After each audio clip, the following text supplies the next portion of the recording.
خبر شامل کریں گے ہمارے نمائندہ ملک مجاہد کی۔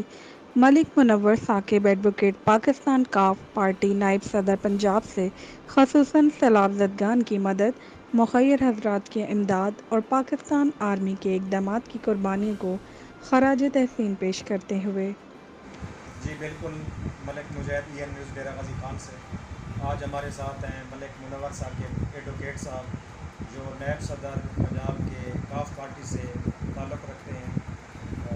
آج ان کے سیلاب زدگان کے حوالے سے اور پاکستان آرمی کے جو اقدامات ہیں ان کے حوالے سے، اور جو خصوصاً پاکستان کاف پارٹی کے ڈی جی خان سیلاب زدگان کے لیے اقدامات ہیں ان سے آگاہ کریں گے۔ جی ملک صاحب، بہت شکریہ، آپ نے ہمیں قیمتی ٹائم دیا۔ اعوذ باللہ من الشیطان الرجیم، بسم اللہ الرحمن الرحیم۔ ہم نے اپنی زندگی میں اتنا بڑا سیلاب نہیں دیکھا کہ ڈیرہ غازی خان کا تقریباً 70% جو ہے نا وہ دریا اپنی سیلاب کی زد میں، اور ایک سائڈ پہ کوہ سلیمان کا سلسلہ ہے، وہاں سے وہ بارشوں کا پانی سیلاب کی صورت میں آیا ہے۔ دوسری طرف دریائے سندھ انڈس ریور، اس کا سیلاب جب وہ باہر نکلا تو وہ بھی تباہی کا باعث بنا۔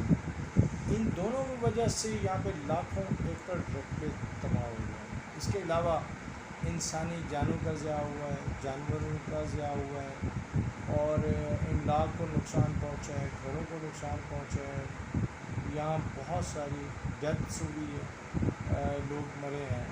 تو بہرحال میں اس تمام صورتحال میں مخیر حضرات اور پاک آرمی کے لوگوں کو خراج تحسین پیش کرتا ہوں۔ انہوں نے کمال کر دی۔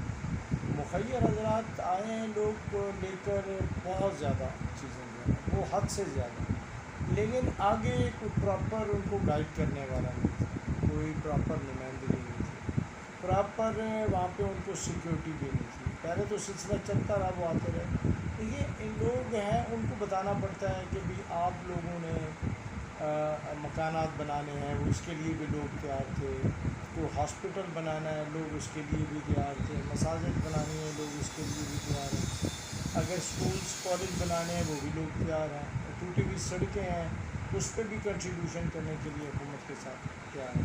لیکن گورنمنٹس کا یقینی بات ہے، اتنا بڑا حادثات ہیں، اتنے بڑے نقصانات ہیں، گورنمنٹ بھی نہیں کر سکتی، لیکن انہیں فوری طور پہ کیمپس لگانے چاہیے تھا تاکہ لوگوں کو پراپر گائیڈ کرے بھی کیا کرنا چاہیے، لوگوں کو کیا ضرورت ہے، لوگوں کے لیے زیادہ مفید کیا رہے گا۔ یہ بہت کمی رہی ہے۔ تو میں سمجھتا ہوں آج بھی دیکھیں کہ اس علاقے میں 10 کے سیلاب کے بعد مظفر گڑھ میں جو ہاسپٹل بنایا گیا تھا، جو کالونی